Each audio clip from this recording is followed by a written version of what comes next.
ఓం శాంతి. ఈరోజు మురళి డేట్ 19 ఫిబ్రవరి 2025. బాబా చెప్తున్నారు, మధురమైన పిల్లలు, మీరు ఇప్పటి వరకు ఏమేం చదివారో దానినంతా మర్చిపోండి. జీవించి ఉండగానే మరణించటం అనగా అన్నీ మర్చిపోవటం, వెనుకటి స్మృతులేవి రాకూడదు. ఈరోజు ప్రశ్న, ఎవరు జీవించి ఉండగానే పూర్తిగా మరణించి ఉండరో వారి గుర్తులు ఏవి? జవాబు, వారు తండ్రితో కూడా వాదిస్తూ ఉంటారు, శాస్త్రాల ఉదాహరణ ఇస్తూ ఉంటారు. ఎవరైతే పూర్తిగా మరణించి ఉంటారో వారు బాబా ఏం వినిపిస్తున్నారో అదే సత్యము. అర్ధకల్పం ఏదైతే విన్నామో అదంతా అసత్యము కనుక వాటిని గురించి మాట్లాడరాదు, చెడు వినకండి అని బాబా చెప్పారు. పాట ఓ నమః శివాయ. ఓం శాంతి. ఎప్పుడు శాంతిలో కూర్చోబెడతారో దానిని నిష్ఠ అని అన్నారని తండ్రి అర్థం చేయించారు. ఈ డ్రిల్ చేయించబడుతుంది. ఇప్పుడు తండ్రి కూర్చుని ఆత్మీక పిల్లలకు అర్థం చేయిస్తున్నారు. ఎవరైతే జీవించి ఉండగానే మరణించారో వారు మేము జీవించి ఉంటూ మరణించాము అని అంటారు. మనుషులు మరణిస్తే అంతా మర్చిపోతారు, కేవలం సంస్కారం మిగిలిపోతుంది.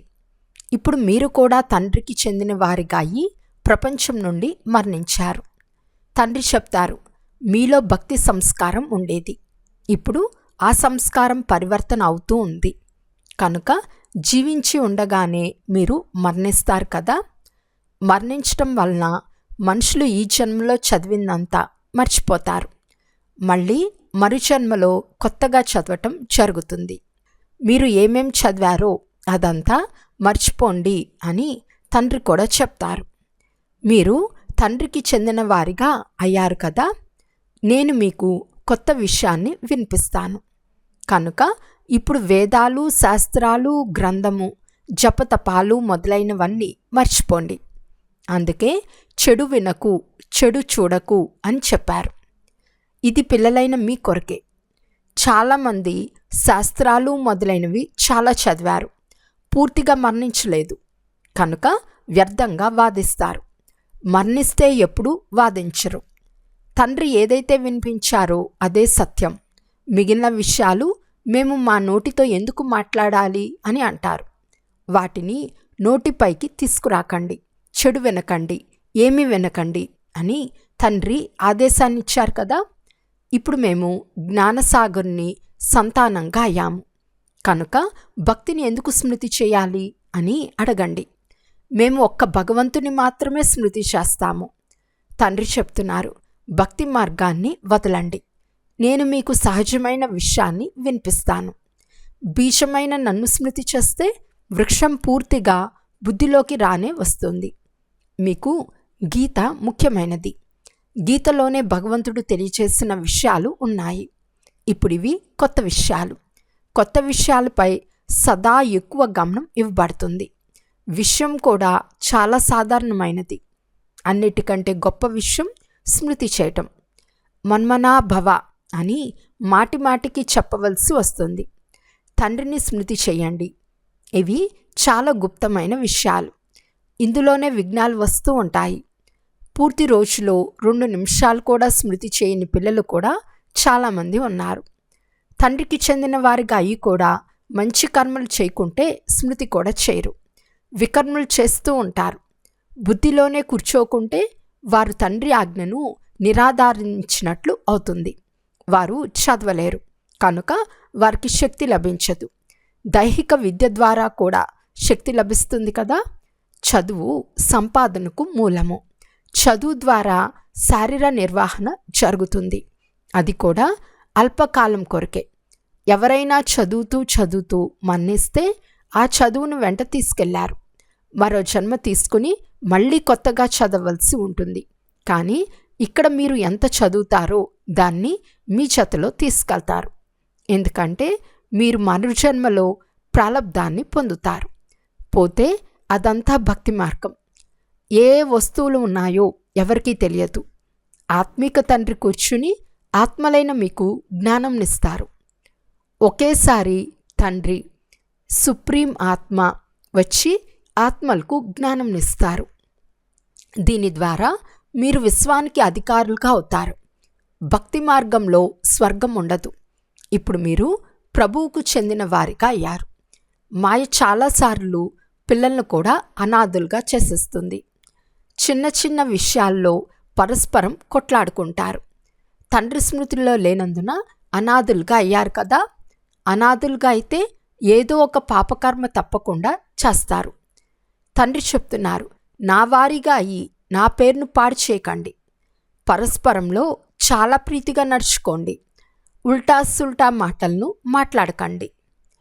తండ్రి అలాంటి అహల్యలను, కుబ్జాలను, వికలాంగులను, కొండచాతి స్త్రీలను కూడా ఉద్ధరించవలసి ఉంటుంది. బోయ స్త్రీ ఇచ్చిన రేగి పండ్లు తిన్నారని చెప్తారు. ఆమె ఇచ్చిన పండ్లను అలాగే తినలేదు. ఎప్పుడు ఆ బోయ స్త్రీ బ్రాహ్మణిగా అవుతుందో అప్పుడు ఎందుకు తినరు? అందుకే బ్రహ్మభోజనానికి మహిమ ఉంది. శివబాబా తినరు, వారు అభోక్తా, కానీ ఈ రథం తింటుంది కదా. పిల్లలైన మీరు ఎవరితోనూ వాదించిన అవసరం లేదు. సదా మిమ్మల్ని మీరు రక్షణ చేసుకోవాలి. శివబాబా చెప్తున్నారు అను 2 అక్షరాలు చెప్పండి. శివబాబాను రుద్రుడు అని కూడా అంటారు. రుద్ర జ్ఞాన యజ్ఞం ద్వారా వినాశజ్వాల వెలువడింది కనుక రుద్రుడు భగవంతుడయ్యాడు కదా. కృష్ణుణ్ణి రుద్రుడు అని అనరు. వినాశనం కూడా కృష్ణుడు చేయించుడు. తండ్రే స్థాపన, వినాశనం, పాలన చేయిస్తారు. స్వయంగా ఏది చేయరు, లేకుంటే దోషం వస్తుంది కదా. వారు చేసి చేయించేవారు. తండ్రి చెప్తారు, వినాశనం చేయమని నేనేమీ చెప్పను. ఇదంతా డ్రామాలో నిర్ణయించబడి ఉంది. శంకరుడు ఏమైనా చేస్తాడా? ఏమీ చేయడు. శంకరుని ద్వారా వినాశనం అని కేవలం గాయనం ఉంది. కానీ వినాశనం వారు తమకు తామే చేసుకుంటున్నారు. ఇది అనాదిగా తయారైన డ్రామా. దానిని గురించి అర్థం చేయించబడుతుంది. రచయిత అయిన తండ్రిని అందరూ మర్చిపోయారు. గాడ్ ఫాదర్ను రచయిత అని అంటారు, కానీ వారిని గురించి తెలియనే తెలియదు. వారు ప్రపంచాన్ని సృష్టిస్తారని అనుకుంటారు. తండ్రి చెప్తారు, నేను సృష్టించను, కానీ పరివర్తన చేస్తాను. కలియుగాన్ని సత్యుగంగా చేస్తాను. నేను సంగం యుగంలో వస్తాను.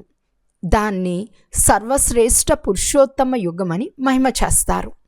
భగవంతుడు కళ్యాణకారి, అందరి కళ్యాణం చేస్తారు.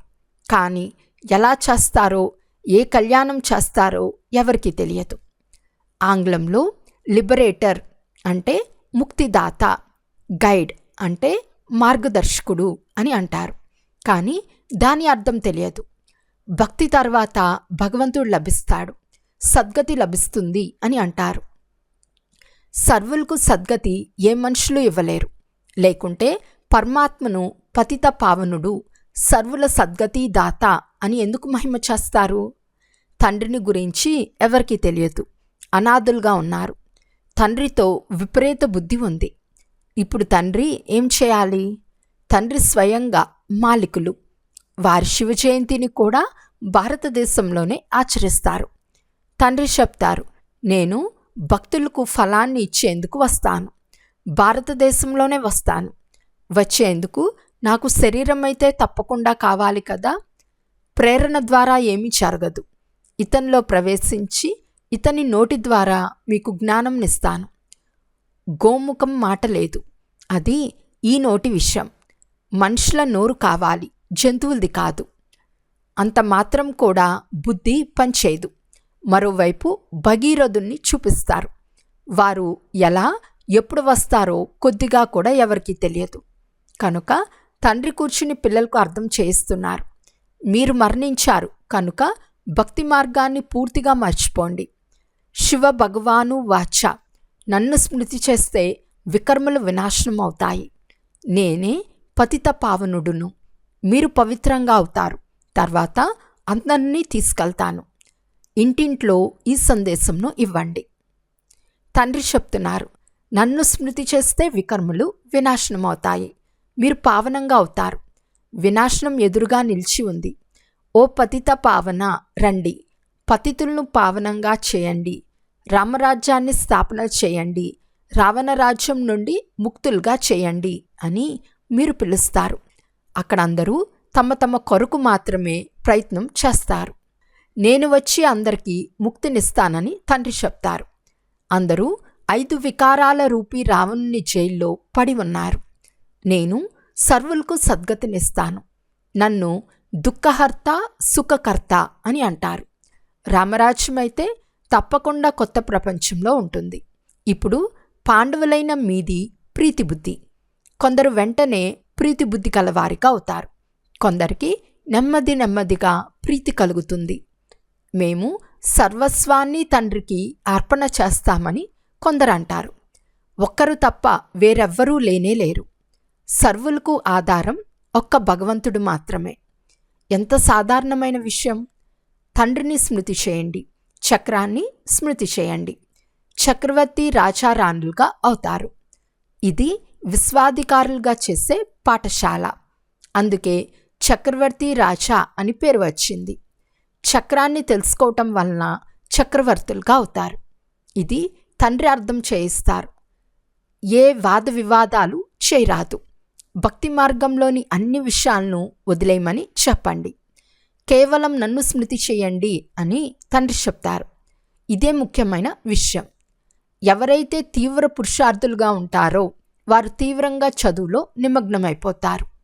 ఎవరికైతే చదువుపై ఆసక్తి ఉంటుందో వారు ఉదయమే లేచి చదువుతారు. భక్తులు కూడా ఉదయమే లేస్తారు. నౌదా భక్తి కూడా ఎంతగా చేస్తారు. ఎప్పుడైతే శిరస్సును ఖండించుకునే సమయం వస్తుందో అప్పుడు సాక్షాత్కారం కలుగుతుంది. ఇక్కడ తండ్రి చెప్తారు, ఈ సాక్షాత్కారం కూడా నష్టం కలిగించేదే. సాక్షాత్కారంలోకి వెళ్ళటం వలన చదువు యోగం రెండూ ఆగిపోతాయి. సమయం వ్యర్థమవుతుంది.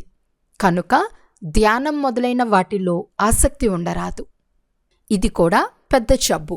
దీని ద్వారా మాయ ప్రవేశిస్తుంది.